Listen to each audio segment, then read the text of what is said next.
Violência contra a mulher. Diagnóstico divulgado pela Secretaria de Estado de Defesa Social de Minas Gerais revelam quem são os maiores agressores e o número de vítimas. 47% das mulheres sofrem agressões físicas que envolvem casos de lesões corporais e até homicídios. Hoje é dia do Repórter PUC e vamos falar sobre a violência contra a mulher. E também quais atitudes elas devem tomar para reverter essa situação. Seja bem-vindo, hoje é quinta-feira, 24 de setembro de 2015. Está no ar o Espaço PUC, o programa que leva até você tudo o que acontece na universidade.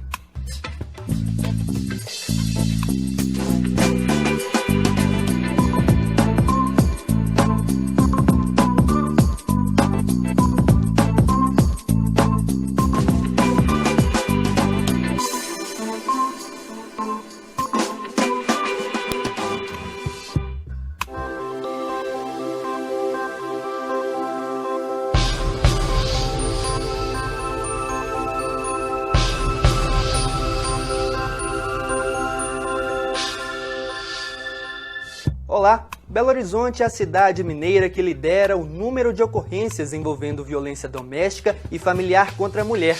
A capital é responsável por 12% dos registros, com 7.416 casos. A cidade de Juiz de Fora aparece em segundo lugar, com 5.452 casos, seguida por Contagem e Ipatinga. E estes números revelam que as mulheres têm buscado cada vez mais denunciar o agressor. E na reportagem de hoje você vai conhecer a história de uma mulher que durante 17 anos sofreu agressões do marido e quais as recomendações das autoridades para as vítimas que possam reverter este problema. É a primeira vez que ele me bateu, eu recentemente tinha tido o bebê, então ele me espancou muito na época, eu não tinha a Lei Maria da Penha, né? Então eu fui parar no albergue, com prazo de 72 horas eu deveria ter ido para a rua. Então, nesse meio tempo, mais uma vez, fui a favor dele, voltei para o meu lar de novo. Então, ali ele jurou que nunca mais iria me bater, que ele me amava, que a gente ia ser uma família feliz e eu, jovem, ingênua, tornei a acreditar nele e cada dia que passa as violências foram se tornando piores. Este é o relato de uma vítima que durante 17 anos sofreu agressões físicas e psicológicas do companheiro. Ele bebia muito, né? Quando meu filho era pequeno, acontecia constantemente. Ele me dava tapa no meu rosto, ele chegou a cuspir no meu rosto. Assim, era muito dolorido o que eu passei com ele. Em Minas Gerais, 30% das mulheres atingidas pela violência têm entre 25 a 34 anos.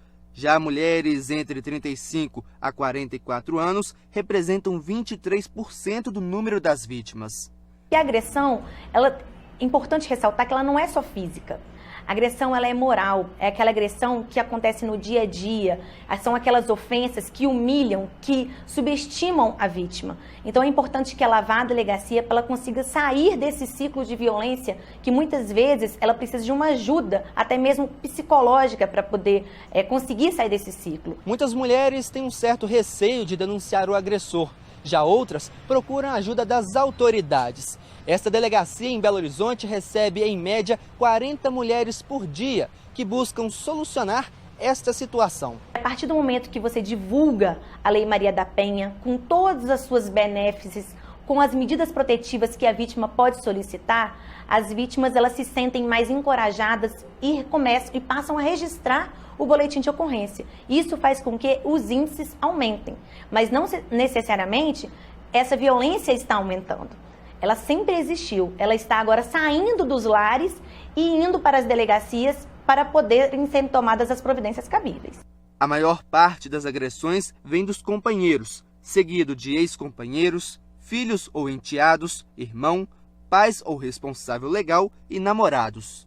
Este Centro de Apoio à Mulher, conhecido como Casa Bem-vinda, trabalha com atendimento às vítimas de violência. A gente presta atendimento psicológico, psicossocial, apoio social e orientação e acompanhamento jurídico a mulheres em situação de violência, né? Então a gente trabalha numa linha de apoio, tanto na área psicológica, social e jurídica, prestando atendimento psicológico individual. Chegou uma certa data que eu tinha sido agredida por ele verbalmente e por ameaças de morte. E eu acreditava que seria o fim, que ele iria me matar dessa vez. Porque ele já tinha premeditado em esperar a gente dormir e matar um por um a marteladas na época, né? Então o que eu fiz? Fugi, fui buscar ajuda. Quando ele veio para me bater, então, né, minha filha veio para me defender, foi para cima dele. Eu vi que ele ia haver morte. A gente procurou uma delegacia da mulher especializada. Aí a gente conversamos. Procurar a delegacia mais próxima, registrar o boletim de ocorrência. Se ela entender que é necessário, pedir as medidas protetivas, arrolar as testemunhas, conversarem com seus familiares e mostrarem da necessidade deles testemunharem a seu favor, porque isso é muito importante, porque a violência doméstica ela acontece no âmbito da casa, da residência. A recomendação é que as mulheres não fiquem reféns a qualquer tipo de violência e procurem ajuda. Muitas mulheres às vezes não denunciam porque tem medo, né? Porque estão sob uma situação de ameaça, ou ela ou algum familiar, né? Às vezes elas têm um descrédito com relação à lei, aos serviços. Eu gostaria de falar para todas que sofrem, independentemente da agressão, sendo ela física ou verbal, pequena ou grande, é uma agressão. Então, assim, às vezes a gente quer fugir do companheiro morando do lado, morando no mesmo bairro. Isso não vai dar certo. A casa da gente se torna uma armadilha para o agressor. Eu recomendaria que elas tomem coragem, saiam da sombra, venham para a delegacia. Nós temos um atendimento especializado, nós temos centros de referências que vão dar toda a assistência social, psicológica, temos o núcleo da defensoria que vai acompanhar, fazer pedidos de divórcio, de pensão alimentícia. Então, nós temos uma rede de atendimento que está preparada para atendê-las. Para falar sobre a violência contra a mulher, recebemos Daniele Caldas, gerente da Casa Bem-vinda, Centro de Apoio à Mulher da Prefeitura de Belo Horizonte. Também recebemos o professor Leonardo Monteiro Rodrigues, advogado e especialista em ciências criminais. Muito obrigado por terem aceito o nosso convite. Obrigado. Prazer. Professor, a nossa primeira pergunta é referente aos dados divulgados pela Secretaria de Estado de Defesa Social, que indica que cerca de 45% das mulheres vítimas de violência doméstica e familiar têm a cor parda e os outros 15% são negras. Essa relação da cor da pele pode ter a ver com o número de agressões?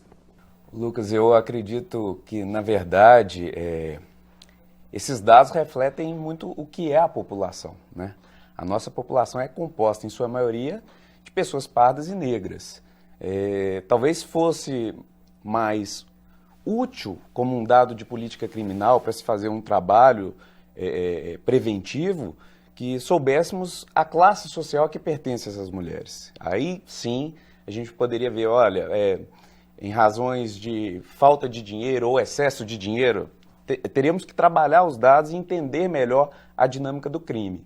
Mas simplesmente pela cor da pele, a gente percebe que é quase um reflexo da própria proporção das pessoas na sociedade, né?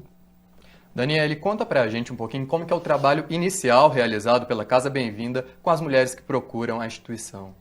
Bom, a gente recebe mulheres, né, em situação de violência de gênero no âmbito doméstico e familiar. O nosso primeiro contato com essa mulher é um contato para entender essa história, né? A gente faz um atendimento dela que dura em torno de 1h30, né? A gente tenta entender o percurso da trajetória de violência na vida dessa mulher para, a partir do entendimento dessa história, planejar junto com ela as intervenções, né, que podem ser tanto no âmbito psicológico, social e jurídico, né? E é importante dizer que o maior trabalho dos centros de referência é no sentido de fortalecer essa mulher, né, empoderá-la para que ela tome as decisões para romper com a situação de violência, né? Então, um trabalho muito feito junto com essa mulher. Agora, Leonardo, como nós vimos ali na matéria, o número de denúncias tem aumentado, mas muitas vítimas ainda têm um certo receio de denunciar o agressor. Por quê?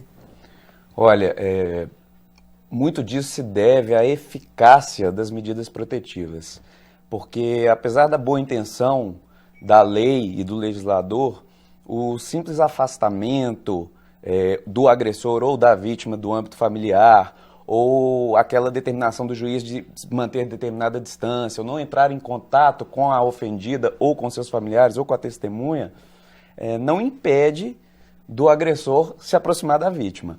O mecanismo que me parece ser mais eficaz, porém é o último a ser utilizado numa questão até de proporção da situação, são as tornozeleiras, né? Porque aí você consegue, lá na Secretaria de Estado de Defesa Social, gerenciar se o agressor está se aproximando da vítima ou não. E Daniele, conta pra gente um pouquinho como que acontecem os trabalhos no Instituto.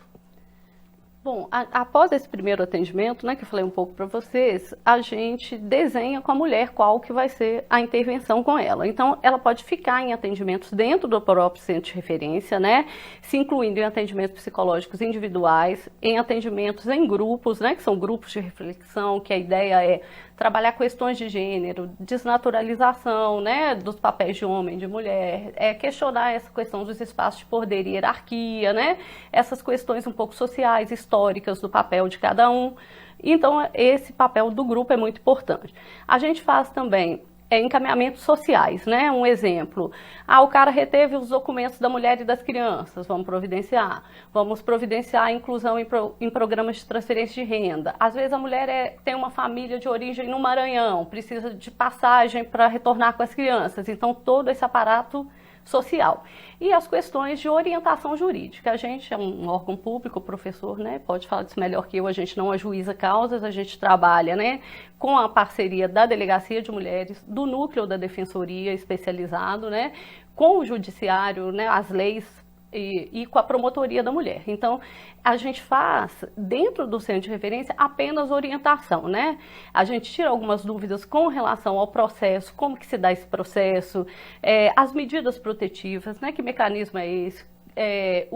Porque tem medidas protetivas que uma exclui a outra, né? Então, às vezes, a mulher, não sabendo disso, ela vai lá e pede o afastamento do agressor de casa e o afastamento dela. Chega isso na mão do juiz, o juiz devolve, né? Para poder... Então, a gente já conversa isso com a mulher. Olha, vamos pensar aqui que medida protetiva, né, que pode ser menos descumprida, que vai te atender melhor. Então, a gente faz um trabalho nesse sentido, né, junto com os outros órgãos da Justiça. Daniele, quando a mulher vai para o abrigo, ela vai com os filhos? Vai com os filhos, né? A gente abriga as mulheres e os filhos menores de 18 anos. Aí é interessante, né, porque esse é um dos serviços do centro de referência. Muitas vezes o bem-vindo é confundido com uma política de abrigamento, né? Então, esse é um dos trabalhos que a gente faz, que é abrigar mulheres em situação de risco, o que tem a ver até com a pergunta, né, que vocês fizeram para o doutor Leonardo, porque as mulheres, às vezes, não saem da situação. E isso é importante, elas saberem que tem um lugar que elas possam estar em segurança, né, ela e as crianças, para que outras medidas sejam tomadas. E as crianças também recebem algum atendimento psicológico e também um serviço escolar? Escolar, sim, as crianças recebem todo o apoio de educação e saúde dentro do abrigo, né? Atendimento psicológico a gente não faz dentro das instituições, né? Porque a gente trabalha especificamente com a Lei Maria da Penha, né? E com os equipamentos e organismos que são vinculados a essa lei. As crianças, elas estão, né, num outro sistema de proteção, então a gente aciona esse, né? Porque aí tem toda uma questão do estatuto e órgãos específicos para o atendimento. Então a gente trabalha também em parceria com esses órgãos. Bom, agora uma pausa aqui no nosso bate-papo, porque nós vamos para um rápido intervalo e no próximo bloco vamos continuar a nossa conversa sobre violência contra a mulher. E também vamos falar sobre a Lei Maria da Penha e quais os seus benefícios. Não sai daí.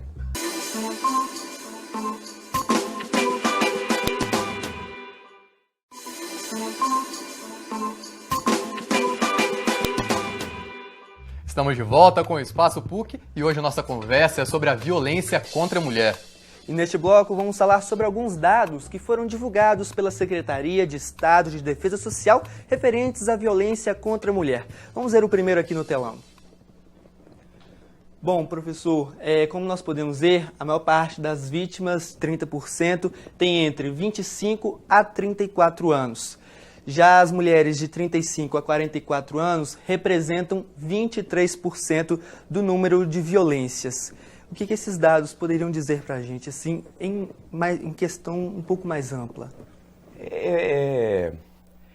Nós voltamos à mesma dificuldade do dado anterior, né? Dos 45% da população parda e dos 15% da população negra.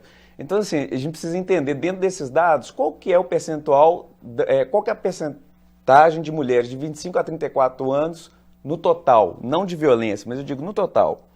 E para a gente poder fazer um trabalho mais aprofundado, o dado ele é muito superficial. Falar que 30% das mulheres de 25 a 40 e poucos anos e menos de 30%, né, 25% trabalho, estão dentro dessa estatística, será que isso também não é reflexo da própria sociedade?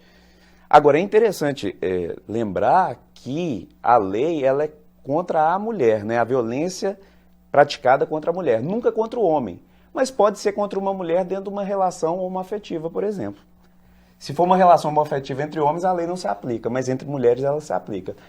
O objetivo da lei é proteger o gênero feminino, a mulher. Um aspecto, né, dessa questão que é interessante a gente pensar, né, dentro do contexto social que a gente vive, o quanto as mulheres idosas acessam pouco, né, os serviços tanto de justiça quanto os de apoio psicossocial. E aí a gente pode pensar nesse dado no seguinte aspecto, de como que é mais difícil desconstruir, na verdade, né, os papéis de homem e mulher, né, essa relação, né, de obrigação da mulher para com o homem, de cuidado da casa, o quanto que isso é mais introjetado nas mulheres, né, mais idosas, né, tipo assim, esse papel de dona de casa, de cuidado, de maternagem, né, e de como que elas percebem menos a questão da violência. Além disso do que a Daniela está falando também, sobre os dados, a gente tem que lembrar de uma outra, de um outro fato importante que já se mostrou em vários órgãos públicos que percentual de crimes apurados e que chegam até o fim com uma sentença, dão conta aí de 8%, em alguns casos 5%. Então, assim, a gente conseguir apurar dentro de 5% ou 8% do universo de crimes que acontecem na sociedade, no dia a dia, e dizer que porque tem 30% de mulheres nessa faixa etária, ou naquela, ou porque é negro, ou porque é branco, ou porque é menor de idade, é um dado muito pequeno para você trabalhar a política criminal, né? A gente precisava, na verdade, de uma apuração aí no mínimo de 70%, 80% para se falar em política criminal. E a gente conversava aqui durante o intervalo a respeito das justificativas que os parceiros, né, usam para, né, falar porque eles estão cometendo aquela agressão. E você comentava com a gente, Daniela, que alguns parceiros comentam, porque deixou o arroz queimar. Como que é essa relação, né? Sim. É porque a gente, né, escuta das mulheres mesmo essa questão. Por que ele te agride? É uma das perguntas que a gente faz, né? Então, é por ciúme, né? É porque ele gosta muito de mim, é porque, né, ele cuida de mim. Ou então isso, né? Eu não cumpri as minhas obrigações domésticas, eu deixei o arroz queimar, o bife ficou duro. Então, dentro dessa construção social, né, histórica, né, dentro dessa sociedade machista, sexista que a gente está, né, e desses lugares que são construídos para as mulheres. E né? a Casa Bem-vinda atua realmente aí para fazer com que as mulheres entendam o seu verdadeiro papel. Isso, a nossa ideia é construir outras relações, né? Um exemplo, né, que fica claro para a gente, uma mulher uma vez falou para a gente, olha, depois que eu comecei a participar aqui, eu entendo que a minha filha de 6 anos, ela não tem mais que esquentar o leite e arrumar a cama do meu filho de 11, e ele mesmo pode fazer isso. Então, assim, a gente pensa que isso é uma coisa pequena, não, mas essa é uma reflexão muito importante. Por quê? Porque essa condução da mãe nesse tratamento dessas duas crianças, né, o menino e a menina, vai conduzir de como que eles vão entender o que é papel de cada um e na relação entre eles, né? E aí esse exercício de poder, né, de um sobre o outro diminui. Então a gente acredita nisso, né, que precisa dessa mudança, né, para que a gente tenha uma sociedade mais igualitária. E nós podemos dizer que uma boa porcentagem da nossa sociedade é machista? Eu não vou te afirmar em dados empíricos porque eu não os tenho, né? Mas a sociedade ainda, por uma questão histórica e cultural, a gente sabe que ela ainda é muito machista. Nas próprias relações de emprego, remuneração da mulher costuma ser mais baixa que a do homem. Então, assim, talvez isso seja o grande motivador por detrás da questão da violência contra a mulher no âmbito familiar ou relações íntimas, né? E uma outra coisa que é importante lembrar também é que a violência, quando a gente está falando dela, a gente está focando muito na violência física ou na violência psicológica. Mas a própria Lei Maria da Penha prevê a questão da violência moral, da violência patrimonial e da violência sexual. Então, assim, são esses 5 tipos de violência que são protegidos pela lei. E não somente a questão da agressão física, né? Bom, agora vamos ver mais um dado aqui no telão, referente ao tipo de relacionamento com o agressor. A maior parte referente a companheiros, 40%, seguido de ex-companheiros, 30%, filhos ou enteados, 9%, e aí vem irmão, pais ou responsável legal e namorados. 40% referentes a companheiros. Essas relações, muitas mulheres acabam tendo uma relação conturbada, e esses 40% poderiam se referir àquelas mulheres que seguram muito tempo para procurar denunciar o agressor? Eu acredito que sim. Eu acho que o convívio, quanto mais tempo ele se perdura, mais difícil é a mulher conseguir romper aquela síndrome que ela vive, e como a Daniela explicava, né, dessa questão de eu sou a culpada pela agressão que eu sofro, não é? É a vitimização do agressor e não da vítima. Então, sem dúvida, a questão do tempo ela influencia exponencialmente na dificuldade de se denunciar, naturalmente. É importante o que o doutor Leonardo falou, porque assim, as mulheres se colocam nesse lugar, né, de culpabilização e de justificar, às vezes, o que vocês perguntavam antes, né? Então, ele fez isso por ciúme, ele fez porque ele bebe, porque ele usa droga, né? Porque ele vai para a igreja, ele não estava indo para a igreja. Então, assim, é patologizar, né? Tem muito essa ideia de, tipo, agride porque tem um problema psíquico, porque é um psicopata, um esquizofrênico, e não necessariamente, né? Nós estamos falando de homens, né, machistas, sexistas, que agridem por manutenção de poder mesmo, né? Então, acho que isso é importante, né, a gente demarcar. Daniele, você nota que as mulheres estão denunciando mais? Aumentou o número de denúncias ou não? Sim, né, o que a gente tem percebido, né, até a doutora Larissa, a delegada, né, comenta isso, que a gente não tem um dado para dizer se o número da violência aumentou. Isso a gente não, porque a gente não tem dados comparativos, né, o doutor Leonardo falou um pouco aqui, né, das dificuldades que a gente tem com dados, né, e tal. Então a gente não tem dados, por exemplo, de antes da Lei Maria da Penha, depois da lei, para dizer aumentou o número da violência. O que a gente pode dizer é isso, que as mulheres estão acessando mais o Serviço de Segurança Pública e o de Justiça, né? Então a gente tem mais notícias da violência do que tinha antes. Agora, Leonardo, qual a importância da Lei Maria da Penha?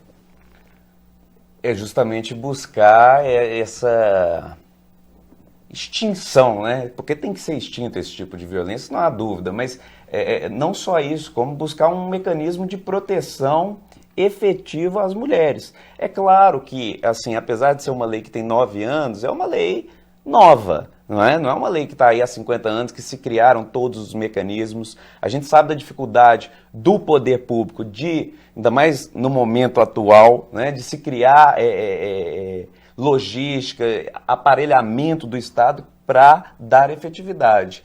Mas o objetivo da lei é buscar a proteção da mulher no âmbito familiar para desenvolver a família, né? É a proteção da própria família, se a gente for observar. Não é?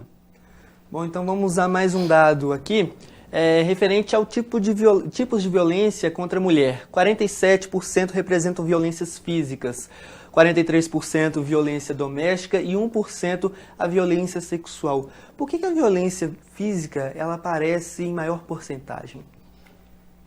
Bom, nesse caso aí, acho que fica muito claro, né? Porque acredito eu que a mulher denunciar uma violência sexual cometida pelo próprio marido, se já é difícil ela denunciar uma agressão física, uma agressão sexual, quer dizer, é uma questão da própria sociedade machista. Como assim a mulher tá relatando que o marido forçou ela a ter relações íntimas, por exemplo? Não é? Isso está arraigado na nossa sociedade. Não é comum se compreender que isso é uma agressão à mulher, mesmo numa relação íntima de marido e mulher. Então, acredito eu que, no caso ali, a gente vê muito da agressão física e da sexual. Acho que a dificuldade está justamente no próprio convívio familiar, na própria ideia da relação, né? Eu acho que perpassa por isso esse dado. Daniele, na Casa Bem-vinda, as agressões físicas também são as mais relatadas? Na verdade, ali o dado, né, esse dado também a gente tem que considerar, porque a violência física ali está separada da violência doméstica, né? E a violência física, ela pode estar dentro da violência doméstica ali. Então, a gente tem que, né, ver melhor qual que é esse dado. Mas a gente tem muito nessa linha das mulheres identificarem mais a violência física. Ela é uma violência de mais fácil identificação, né? Então, muitas vezes, essa também é uma pergunta da nossa ficha de anamnese, quando você identifica o início da violência? E as mulheres geralmente relatam pra gente um fato de violência física, de agressão física, né? Mas a gente vê isso que a gente conversou um pouco antes, né? Desde o início do namoro, o namorado proibia de usar determinadas roupas, proibia de ter determinados amigos, né? Ah, uma vez ele me deu um empurrãozinho, mas porque ele me viu conversando com outro cara, isso era só uma questão de ciúme, porque ele gostava muito de mim, né? Então a gente vai desconstruindo isso. Isso são sinais, né, da violência. E fica aí esse alerta, né, para todas as mulheres. Gostaria de agradecer, professor Leonardo, Daniele, sejam muito bem-vindos ao Espaço PUC. Muito obrigado por esse bate-papo aqui hoje, viu? Eu agradeço. Obrigada, gente. Muito obrigado pela presença e o programa de hoje vai ficando por aqui. Muito obrigado pela sua companhia e, claro, entre em contato com a gente pelas nossas redes sociais ou pelo e-mail do programa espaçopuc@pucminas.br. Bom, na segunda-feira eu volto às 4h30 da tarde e, é claro, espero por você. Obrigado e até lá. Muito obrigado e até a próxima.